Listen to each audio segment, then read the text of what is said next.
नमस्ते। उम्मीद करते हैं कि आप लोग बहुत ही अच्छे होंगे।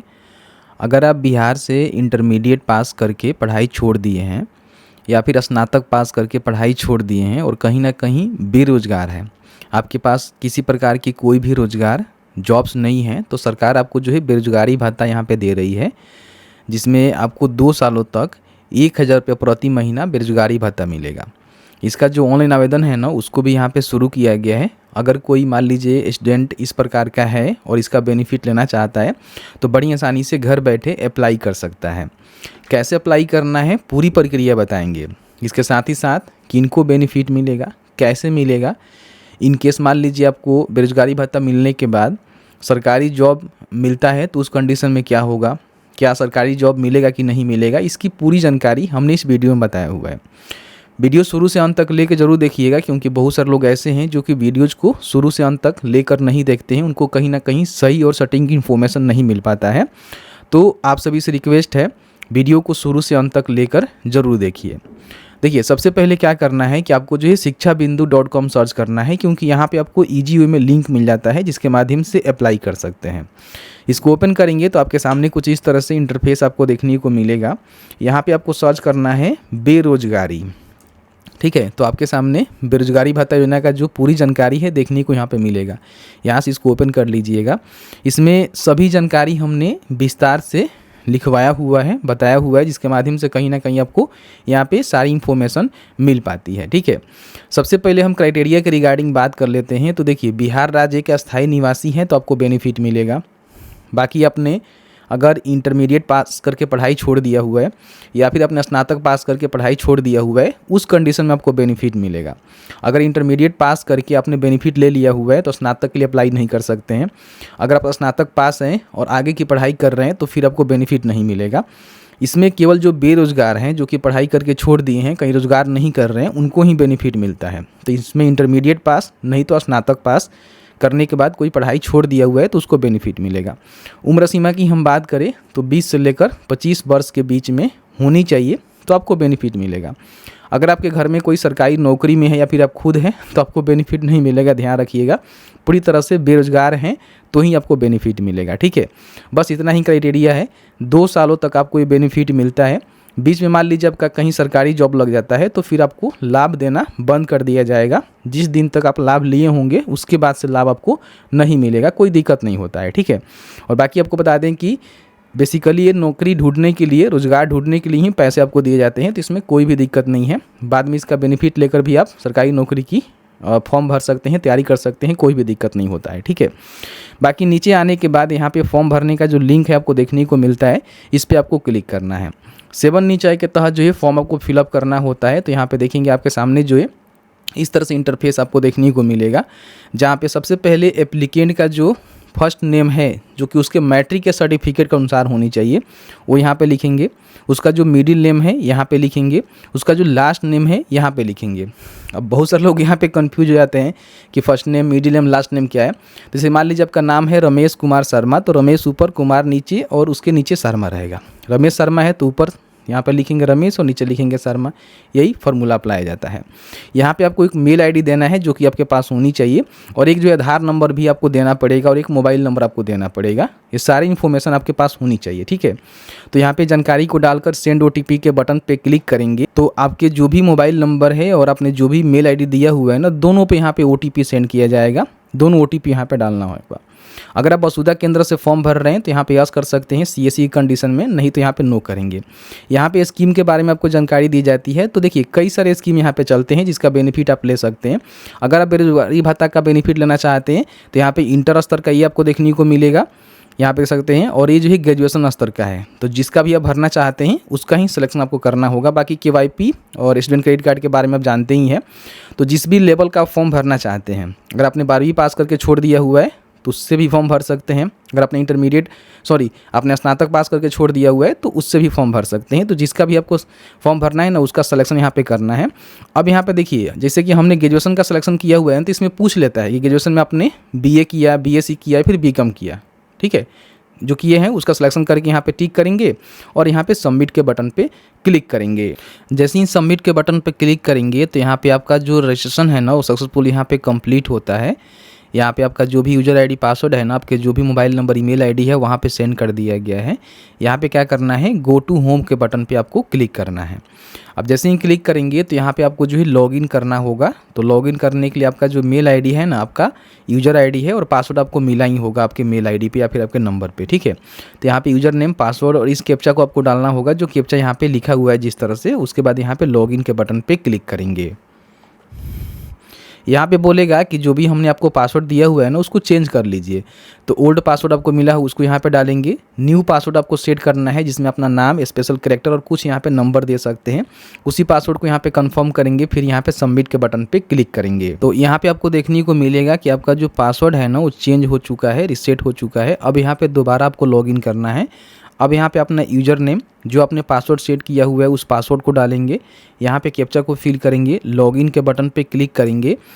तो आपके सामने जो है कुछ इस तरह से इंटरफेस आपको देखने को मिलेगा, जिसमें इसका जो फॉर्म है ना, वो भरने के लिए जो भी अपना एप्लीकेंट का डिटेल्स होता है ना, वो आपको देना पड़ेगा, ठीक है। ध्यान रखेंगे, इसको जो है सेल्फ हेल्प अलाउंसेस बोला जाता है। इसको ही आप बेरोजगारी भत्ता बोलते हैं, जिसमें इंटरमीडिएट और स्नातक पे आपको बेनिफिट मिलता है।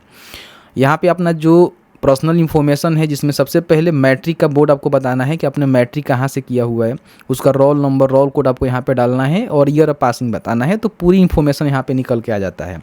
अगर आप बिहार बोर्ड से पास हैं तो, अदर बोर्ड से होंगे तो नहीं आएगा। फिर यहाँ पे इंटरमीडिएट आप पास हैं तो यस करके उसकी पूरी जानकारी यहाँ पे डालेंगे, भर देंगे, क्योंकि इंटरमीडिएट का यहाँ पे अगर फॉर्म भर रहे हैं तो इंटरमीडिएट तक ही देना पड़ेगा। अगर आप ग्रेजुएशन का फॉर्म भर रहे होंगे तो ग्रेजुएशन की जानकारी आपको देना पड़ेगा, ठीक है। तो देख लीजिएगा, उस तरह से यहाँ पे जानकारी ऑटोमेटिकली फैच कर लेता है आप डालेंगे तो, ठीक है। यहाँ पे देखिए, जैसे कि मान लीजिए हम ग्रेजुएशन लेवल का फॉर्म भर रहे हैं, तो यहाँ पे ग्रेजुएशन का जो भी कॉलेज इंस्टीट्यूट का नेम है ना, उसको आपको बतानी होती है। तो यहाँ पे क्या है ना कि आपको लिखना होता है, फिर यहाँ पे कौन सी यूनिवर्सिटी के साथ अफिलेटेड है, कोर्स यहाँ पे आपको बताना है, कोर्स का पासिंग ईयर बताना है, स्टेट, डिस्ट्रिक्ट और पिन कोड आपको बताना है जहाँ से आपका ग्रेजुएशन कंप्लीट है, वो जानकारी आपको यहाँ पे भरना है, ठीक है। यूनिवर्सिटी का ही यहाँ पे पिन कोड, डिस्ट्रिक्ट आपको डालना है। यहाँ पे first name, middle name, last name, वो तो ऑटोमेटिकली फादर का नेम यहाँ पे आ जाता है। मदर का नेम भी ऑटोमेटिकली अगर बिहार बोर्ड से पढ़े लिखे हैं तो आ जाता है। इसमें ज़्यादा कोई समस्या नहीं होती है, जहाँ तक मैं समझता हूँ, ठीक है। देख लीजिएगा, अपने हिसाब से जानकारी को यहाँ पर भरना है, क्योंकि ये जानकारी बेसिक इन्फॉर्मेशन है, इसको आप आसानी से भर सकते हैं, कोई बड़ी बात नहीं है। फिर यहाँ पर देखेंगे तो आपका मेल आईडी आपको देखने को मिलेगा। डेट ऑफ बर्थ यहाँ पे आपको ऑटोमेटिकली आ जाता है, बिहार बोर्ड से पास आउट हैं तो। और यहाँ पे एज मंथ भी आपको देखने को मिलता है। यहाँ पे मोबाइल नंबर, आधार नंबर आपने जो पहले से दिया हुआ है वो देखने को मिलता है। जेंडर का और मैरिटल स्टेटस का सिलेक्शन आप यहाँ पे कर सकते हैं, ठीक है। यहाँ पे अपना जो भी कैटेगरी है ना, उसको आपको बताना होता है कि आप जो है किस कैटेगरी से हैं। यहाँ पे ध्यान रखिएगा, एक बैंक अकाउंट डिटेल्स भी आपको देना होता है, जिसमें IFSC कोड डालकर यहाँ पे क्लिक करेंगे तो बैंक का नेम, ब्रांच और बैंक अकाउंट भी आपको यहाँ पे आ जाता है, कोई बड़ी बात नहीं है, ठीक है। ध्यान रखिएगा। तो ये सारी जानकारी आपको भरना होता है, जो कि बेसिक इन्फॉर्मेशन होता है, इजीली आप भर लेंगे, कोई दिक्कत नहीं होनी चाहिए। यहाँ पे अपना जो भी एड्रेस है ना, उसकी सिलेक्शन आपको करनी होती है कि आप परमानेंट आपका एड्रेस कहाँ का है, रेसिडेंटल एड्रेस कहाँ का है। तो अपने स्टेट के हिसाब से देख लीजिएगा, दे दीजिएगा। आपका परमानेंट तो बिहार में ही रहेगा, वर्तमान में आप कहीं रह रहे हैं तो उसकी जानकारी बता सकते हैं, कोई भी दिक्कत नहीं है, ठीक है। तो एड्रेस भी आप भर सकते हैं, कोई बड़ी बात नहीं है। पिन कोड के साथ आपको डालनी होती है, सेम है तो टिक कर सकते हैं, ठीक है, कोई भी दिक्कत नहीं है। एड्रेस वगैरह वगैरह भरेंगे, सेव ड्राफ्ट के बटन पर क्लिक करेंगे और उसके बाद जो है प्रीव्यू के बटन पर क्लिक करेंगे। आपने जो भी जानकारी फिल आउट किया हुआ है ना, उसका पूरा प्रीव्यू यहाँ पे देखने को मिलेगा, जिसको आपको चेकआउट कर लेना है कि आपने कुछ गलत एंट्री तो नहीं कर दिया हुआ है, तो चेक कर लीजिएगा। अगर आपको लगता है कि सही है तो क्लोज के बटन पे आपको क्लिक करना है। अब यहाँ पे देखेंगे तो आपको जो एक बीच में सबमिट का बटन आपको देखने को मिलेगा, जिस पे आपको क्लिक कर देना है। आप चाहें तो दोबारा भी प्रीव्यू कर सकते हैं, लेकिन कोई फ़ायदा नहीं है, एक बार चेक करना है और उसके बाद सबमिट के बटन पे क्लिक करना है।